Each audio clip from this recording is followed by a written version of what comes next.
这是一场挑选天才的测试，考场里最差的孩子都是全国奥数第1名。测试结束后，监考老师当场阅卷，随后宣布进入下场测试的名单。Raynard Muldoon. Wait, what? That's it? That's it? 吃过午饭后，雷尼来参加第2场考试。这是一个蓝头发的女生不小心将铅笔丢进下水道，周围同学一脸惊恐地逃开。因为这场测试规定每人只能带1根铅笔，多带少带都会失去资格。看来女生只能卷铺盖回家了。但聪明的莫顿却想到了解决办法，能让2人都参加测试。I mean, they assured me there'd be a sharpener inside. 第2场测试比第1场更加严格，连说话都按作弊处理，一经发现就罚出考场。Was I not clear about the talking? Oh, I just groaned. Well, now you've spoken again. You are excused. 只是哼了一下就被罚出考场，瞬间把孩子们吓得连大气都不敢喘了。随后监考老师宣布测试规则：1把名字写到考卷上，2仔细阅读所有问题和答案，3圈出正确答案，4把考卷交给他。想要通过测试，就要答对所有的问题。随着监考老师的一声令下，第2场测试正式开始。可紧接着就有考生哭着跑出考场，因为卷纸上的题实在太难了，每道题都极其的偏门，根本不可能答得出来。在其他人一道题都没做出来时，蓝头发女生却答完了所有题，并且将答案丢在雷尼脚下，报答他刚才的帮助。可正直的雷尼却一脚将答案踢开，他要靠自己通过测试。随后雷尼开始仔细阅读考卷所有的问题和答案，这时他惊讶地发现答案全在问题里面。而开始前监考老师说的规则就是对他们的提示，最终只有雷尼发现了这个问题，整个考场也只有他通过了测试。 Best of luck, kid.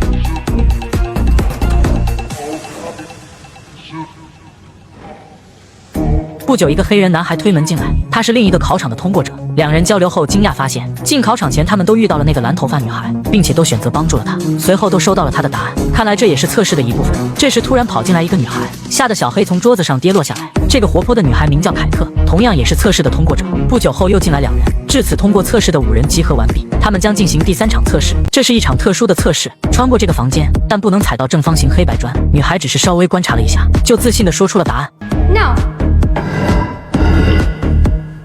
What do you mean by no? The task is impossible. It can't be done. The test is an attempt to trick us. So my answer is no. You may go home now. What? You may go.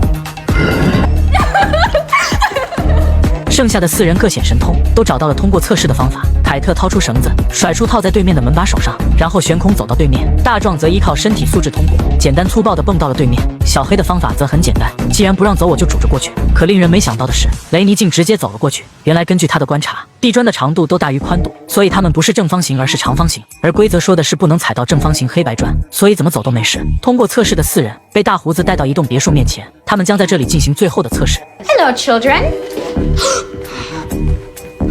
Wanda? 朗达告诉几人这关的规则，他们要在5分钟内穿过迷宫，然后爬上楼梯，敲响上面的铃铛。不过他们只接受最先敲响铃铛的3个人。随后朗达将几人分别带到不同的房间。随着铃声的响起，第4场测试正式开始。雷尼发现每扇门上都标有箭头，但似乎没有什么规律可言。就在这时，他想起了朗达的话 You should be able to do this with your eyes closed. Braille. 而从不走寻常路的凯特则用扳手打开通风管道，直接越过迷宫爬向终点。而小黑则采取最原始的办法，一条路一条路的试错，凭借其强大的记忆力，总能找到正确的道路。而头脑简单的大壮则悄悄尾随小黑，在他走出迷宫的一刹那，跑上前将他撞倒，抢先一步跑上了楼梯。而雷尼听到动静走过来查看，关心地询问起小黑的状况。可小黑让雷尼先走，还有15秒就到时间了。但雷尼本着不抛弃不放弃的原则，执意带着小黑一起抵达终点。 5 minutes, 10 seconds. 现在只有大壮在规定时间敲响了铃铛。凯特虽然最先到达，但他却不愿敲铃。 I thought I'd wait to ring it with you two. 紧接着3人走上前，共同将铃铛敲响。随后老师宣布测试结束，大壮被淘汰回家。 What? No, but you said the first 3. Yes, and these were the first 3 to ring the bell. Unless you rang it with 2 others? Well, this isn't fair. I don't disagree. 最终团结友爱的3人通过了测试。随后老师带着3人来见这场测试的举办者，当代最杰出的科学家本尼迪特先生。不过除了他们3人之外，还有第4的通过者康斯坦斯康泰尔，只不过他的通过方式有些与众不同，他没有遵守任何测试的要求。全都按照自己的喜好来。可正是这种不走寻常路的性格，吸引了本尼迪特的注意，于是让他也通过了测试。人到齐后，本尼迪特将他们带到一间密室。经过他夜以继日的调查，发现有人正在以媒体为媒介，妄图操控民众的意志。通过追踪，发现信号源来自一所学校，而找到他们的目的，就是希望他们能以学生的身份调查出这所学校的幕后负责人，破坏发送消息的发射器。这是一场特殊的测试，通过测试的4个孩子将被派往一座建在岛屿上的学校，调查出企图破坏世界的幕后黑手。这期间，他们会通过手电发送摩斯密码传递信息。于是4人组开始练习摩斯密码。 Quick brown fox jumps over the lazy frog. That's good, but it's usually a dog, right?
教授打算训练一只隼，由他充当两边的信使，只是训练过程不太顺利。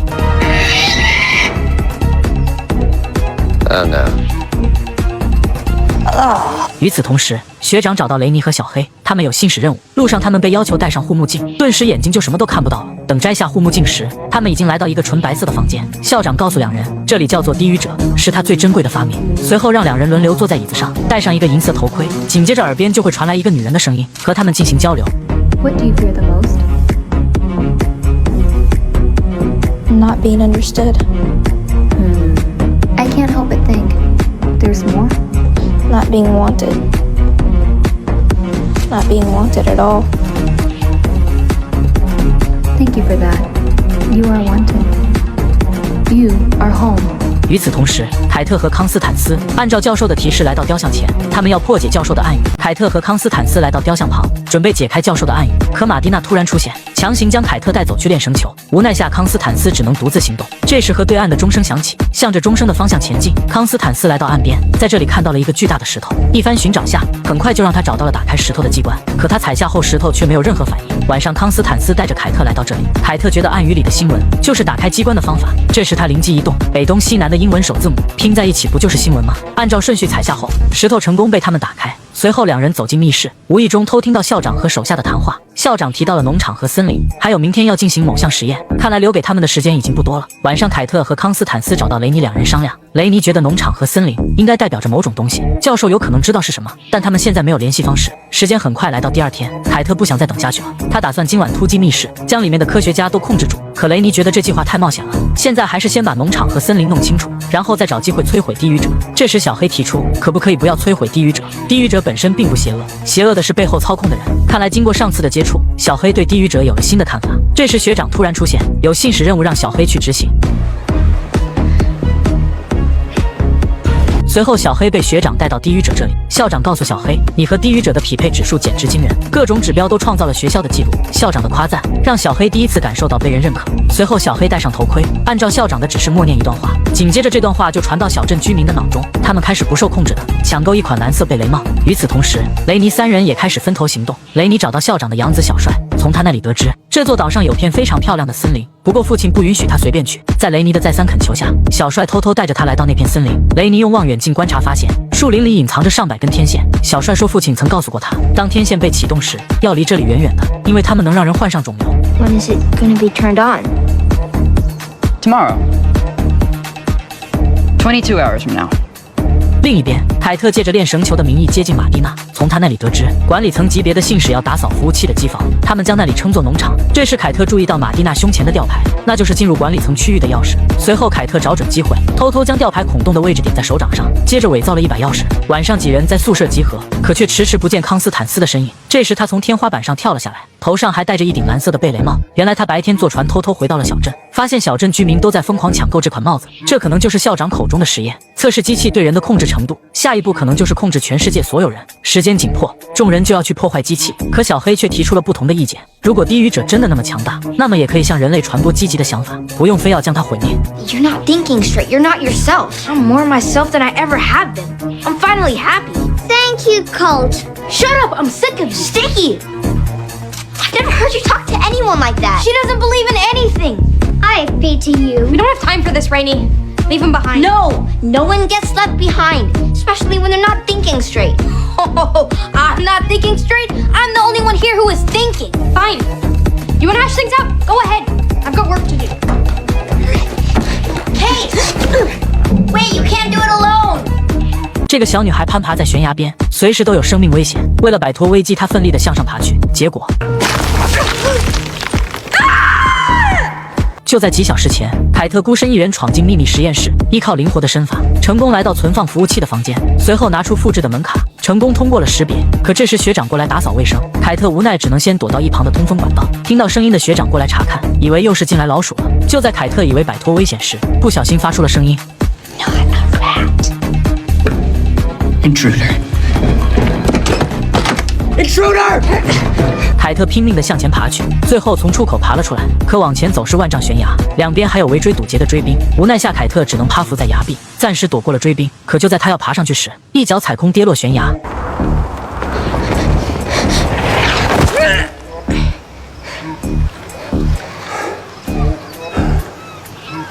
大胡子是来接他们的。原来教授担心孩子们遇到危险，于是决定放弃任务，将孩子们平安的带回来。大胡子让凯特去通知雷尼他们，天黑后来这里集合。与此同时，雷尼叫醒睡熟的小黑，他们找了一整夜都没找到凯特，担心他出了什么事。可小黑现在一心只想佩戴低语者，丝毫不将同伴的安危放在心上，这让雷尼很是失望，转身就要和康斯坦斯去找凯特。You can. You'll miss breakfast.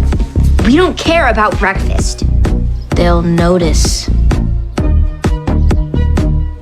随后三人来到食堂，发现这里多了很多巡查的人员。打听后才知道，昨晚有人试图闯入服务器机房，现在正在全岛搜捕。这时小黑才意识到，凯特真的有危险，而这一切都是因为他。他本可以试着阻拦或者和他一起去，但他却最终选择抛下同伴，这让小黑十分的内疚。就在三人准备去寻找凯特时，凯特平安无事地出现在餐厅，众人悬着的心总算放了下来。凯特向几人讲述昨晚发生的事，并通知他们，教授要终止任务，派了大胡子接他们离开。Your undivided attention, please.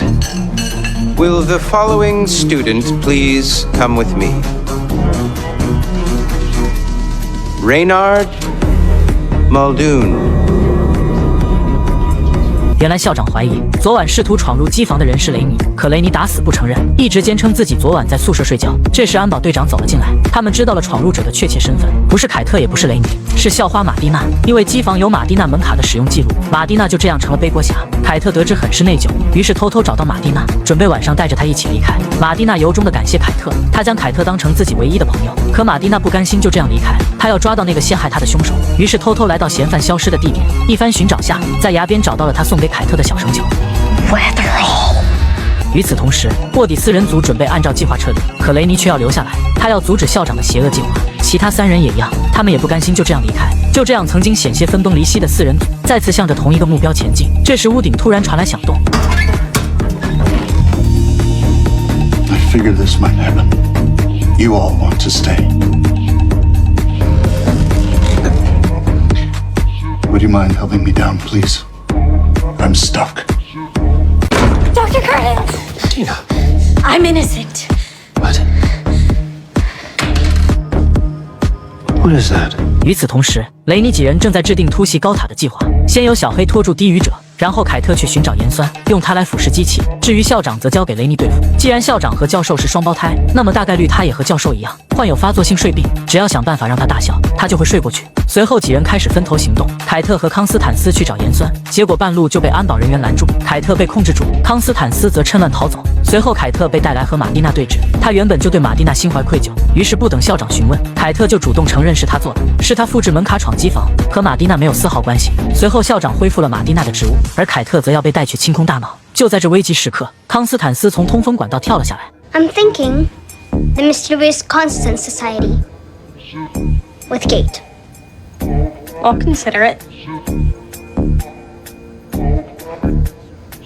Thanks for coming back for me.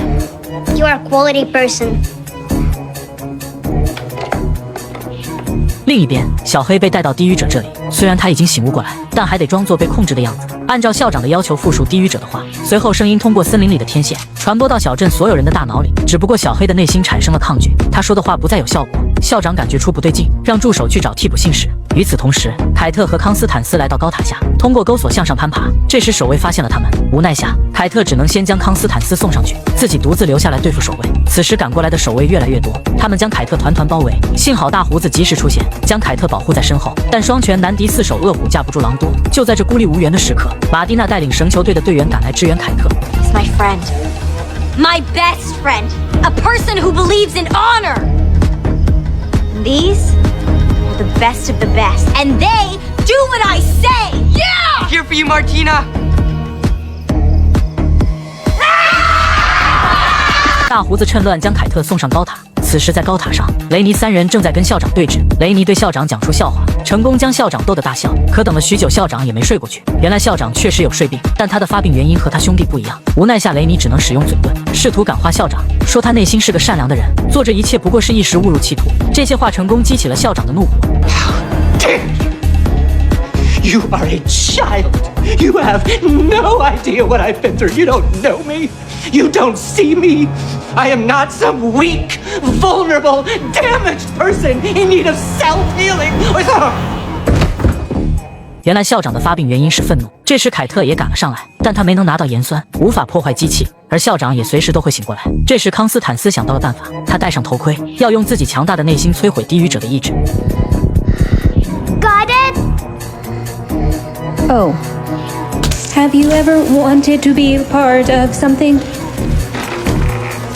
What are you afraid of?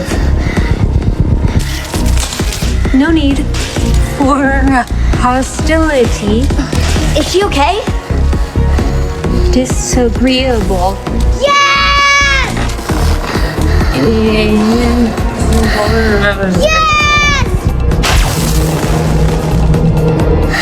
Why can't you just go along? Why can't you just go along? Never! Why can't you just go along? 康斯坦斯将低语者弄短路，4个小孩成功的拯救了全世界。